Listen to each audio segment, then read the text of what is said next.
Alatsinainy fahavalambin'ny Jolay 2024. Magnano mbala tsara tompoko lahy akorialy tompoko vavy.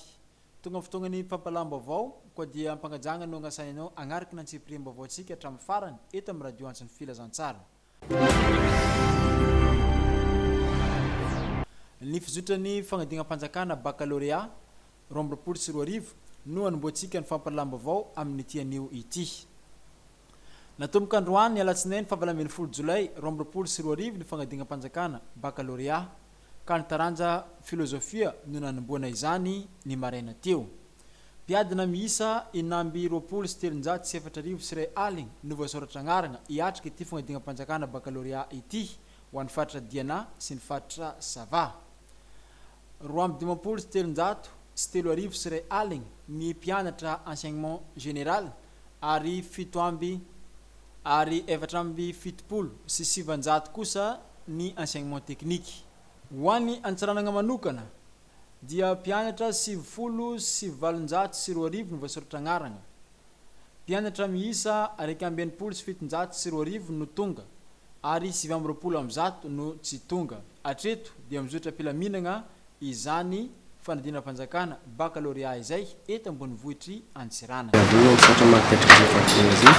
Miaraka amin'ny centre amin'ny école Notre-Dame dia ila mizotra ampilaminana zegny fanadinana hatramin'izao sy dia misy nanahirana loatra satria efa nandeha zegny nilamina tamin'ny voalohany manomboka tamin'ny vendredi Famohana efa nandeha tamin'ny vendredi dia tsy dia nanahirana. Ny retard moa tsy dia misy hatramin'izao zegny ny raha madinidinika manahirana mizotra zegny hatramin'ny farany tamin'ny matière zao filozofia tamarality dia efa manomboka mirava zao ny mpianatra tsisy problème zegny hatramin'izao. Eo amizay lafiny fampianarana zay hatrany tompoko lahy sy tompoko vavy no anodantsika ny fampalam-baovao amin'ny ity androany ity. Tontosany 15 hatramin'ny 17 Jolay 2024 lasa igny ny Fihaonam-ben'ny mpianatra Adventiste mianatra amin'ny anjerimanon-tolo sy nankalazana ny andro raisam-pirenena ho an'ny PCM ary ny fitrotroanam-bavaka ny mpianatra analina fanadinam-panjakana Baccalauréat anomboka androany fahavalambin'ny 10 Jolay 2024. Marina fa ity hetsika ity dia ho anivony Fivontranam-ben'ny fiangonana Adventiste amin'ny tany Andiany ato amin'ny ranomasimbe andiany araka ny fanazavana tateriny namanay Rabenamana Harisolo. Mitotsaina ny 12 ka hatramin'ny 17 ny volana Jolay lasa teo ny lasy lehibe ho an'ny mpianatra eny amin'ny anjerimanon-tolo teny amin'ny faritra Ivato Antananarivo. Nankalazaina niaraka amin'ny UNQ ny andro raisam-pirenena ho an'ny PCM na Public Campus Ministry. Entina UNQ izany nivavaka ireo mpianatra izay nala fanadinana Baccalauréat. Tanora maherin'ny 200 ny tonga namonjy ity lasy ity ary samy nahatonga solitena avokoa ny lafy valanosy rehetra tamin'izany fotoana izany. Notanterahana ihany koa ny fametrahana ny fikambanana na association miahy ny mpianatra eny amin'ny anjerimanon-tolo, regroupement de soutien des étudiants adventistes universitaires na hoe réseau. Io indray zany no anarana entina miantso ny fikambanan'ny mpianatra eny amin'ny université manerana ny Madagasikara raha atao amin'ny fiangonana Adventiste no resana. Arak'izay dia fivondronana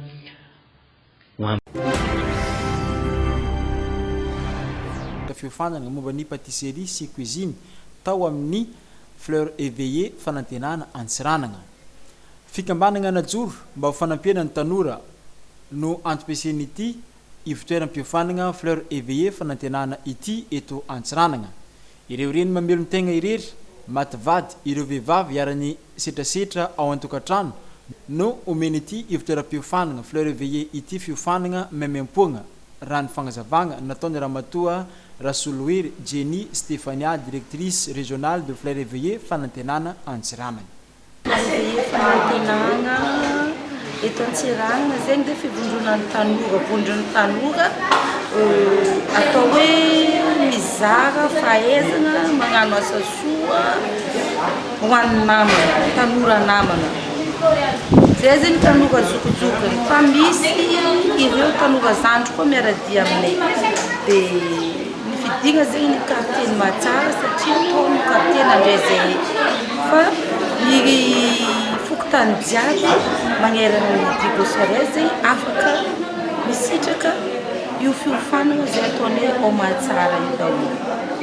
hoentigny zegny fiofanana io mba agnampiana indrindrandrindra ireo neny sahirana mamelony tegna rery, ireo mativady, ireo vehivavy arany setrasetra ao an-tokantrano mba afahany aleo tegna ara-pivelomagna, aleo tegna ara-vola satria ampianarigna azy ny asa omena fiofanana izy ary igny fiofanana azon'igny tsy vitany hoe mijanona amin'igny fio fa ampianarigny izy hoe karakory ataony avita melon-tegna avy amin'ny fiofanana zany hoe hofanana ho mpandrarà izy le maison de l'entrepreneuriat hofanana izy ho mpandrarà. Mpianatra 5 andiany voalohany no navita fiofanana momba ny patisserie et cuisine tao amin'ity ivontoeram-piofanana fleurs éveillées fanantenana ity nandritra ny 3 volana. Izay nampitondraigna agnarana hoe promotion kintana izay antenaina fa hitondra fahazavagna ho an'ireo mpianatra avy afara izay andrato fianarana ao amin'ity ivontoeram-piofanana fleurs éveillées ity. Zay zegny mpiofana patisserie ato amin'ny association fleurs éveillées. Niofana tagnatin'ny 3 volana zay izy io zay naboaka official tamin'anjerimanon-tolo. Hitako hoe fa tsara be zay fiofanana ato afapo amin'ilay fiofanana natao zegny. Patisserie ndraiky cuisine zegny nataonay atao. Le tegna vitanao agnano activité amina maray marigny zegny le raha nataonay atao. Fa niavitra anaka zegny amin'ny tanora Diego avy amin'ny fleurs éveillées Diego ao amatsara zay misy izy. Fa le tegna tsara fiofanana avitanao agnano activité-nao amina maray atsika tanora lagneny tsisy raha atao amin'ny avy miofana ao tsy amavagna zegny vo. Éveillées zay nantsonay hoe promotion kintana mba hitako fahazavagna ho an'ireo namagna avy afara zegny nagnanaovanay izy io kintana étoile ke magnategna ireo tanora zay mbola mandrimandry ambadimbadika agny ho tonga agnatony zahay ao amatsara ao ny centre no ao amatsara fa tsy magnavaka na tanora vieza tsy mifidy quartier afaka magnatony zahay ao. Ny reny miadhérir amin'ny fiainana mère célibataire, ny vehivavy mativady veuve, ny tanora zay mbola tsy anasa tsy natody fianarana ohatra na ny natody fianarana fa mba te hianatra asa tagnana dia afaka tonga aminay koa daholo fa tsy mifidy zay akory tsy magnavakavaka nizaniza. Malina fa ny taogno 5 no niforona voalohany ny centre de formation fleurs éveillées ity tany Toamasina. Ankehitriny dia efa misandraka amin'ny toerana 4 eto Madagasikara izany. Antananarivo, Tamatavy, Majanga ary Antsiranana.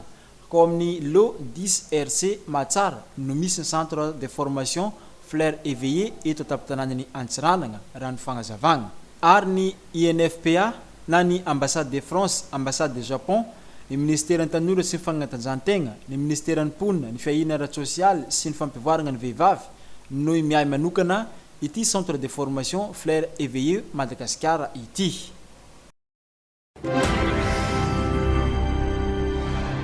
Tapitra ny famparalama voatsika tompoko lahy sy tompoko vavy. Makasirikanao nagnaraka hatramin'ny farany ny namanao be mitombo Arlin izay nanotra izigny, makasitrahany koa ny teknisianina izay nikajy ny feo nampita izay hitagny aminao magnano veloma ho amin'ny rapitso indray. Veloma tompoko.